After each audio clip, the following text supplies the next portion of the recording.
Press वार्ता रखी थी, क्या?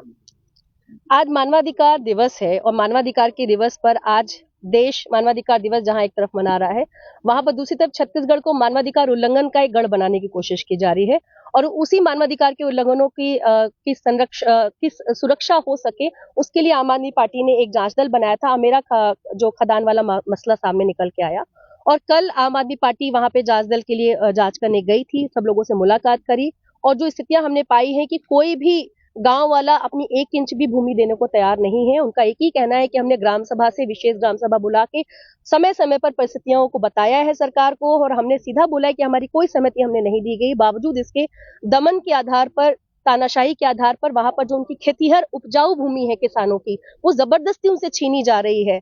और बस्तर से लेकर के पूरे सरगुजा संभाग में अगर आप उठा के देखें तो एक तरह से पूरी मुहिम छेड़ दी गई है कि 1 इंच भी भूमि, उपजाऊ भूमि, खेतीहर भूमि, किसानों की भूमि, आदिवासियों की भूमि वो नहीं छोड़ेंगे और पूंजीपतियों के हाथों में बेचेंगे।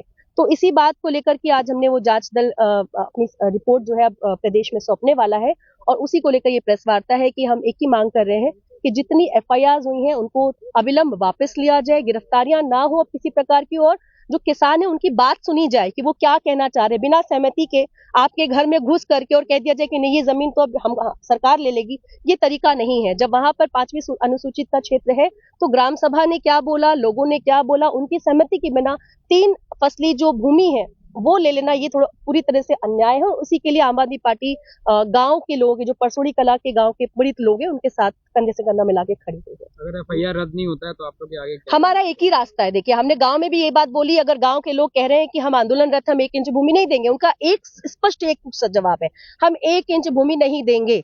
हमारा भी वही कहना है कि अगर गांव वाले ये कह रहे हैं तो उनको मानना चाहिए सरकार को। यदि नहीं मानती है तो मुख्यालय पे आकर के वो प्रदर्शन करना पड़ेगा, यहाँ बैठ करके धरना देना पड़ेगा, भूख हड़ताल करना पड़ेगा, गिरफ्तारी देनी पड़ेगी, हम वो भी करेंगे। जो झड़प हुई थी कैसे देखते हो उसको?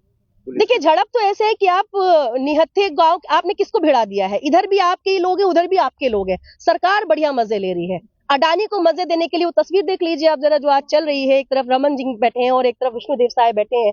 मतलब सीधे तौर पे दिखाया जा रहा है कि पूरी टीम मुस्तैद हो गई है अपनी यहाँ की जल जंगल जमीन बेचने के लिए। और ऐसे में अपनों को अपनों से लड़ाना है तो आपके बीच में फूट डाल दीजिए। वही चल रहा है कि किसान है, उधर जवान है और लड़ रहे हैं आपस में।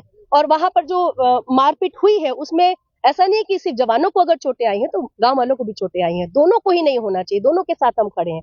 लेकिन ये जो पूंजीपतियों के हाथ में सत्ता जो है लगी हुई है बेचने में छत्तीसगढ़ की जमीन को, ये बर्दाश्त काबिल नहीं है। ये तो हमारा कहना है कि ये संवेदनशील मामला है, इन मामलों को बहुत ही संवेदनशीलता से ट्रीट करना चाहिए। ये एक लाइन का मामला नहीं है। आपको सम्मानित करना है, आप जाके बात तो करिए। क्या सरगुजा के जो कलेक्टर है उन्होंने कभी गांव वालों के साथ बैठ के बात करना चाहा? अगर सम्मानित करने की बात है तो ऐसा क्या काम खो जा रहा है? खदान किसी जगह पे खोद देना, किसी की जमीन, किसी का घर छीन लेना, ये कहां से काबिले सम्मान है, मुझे नहीं समझ में आता।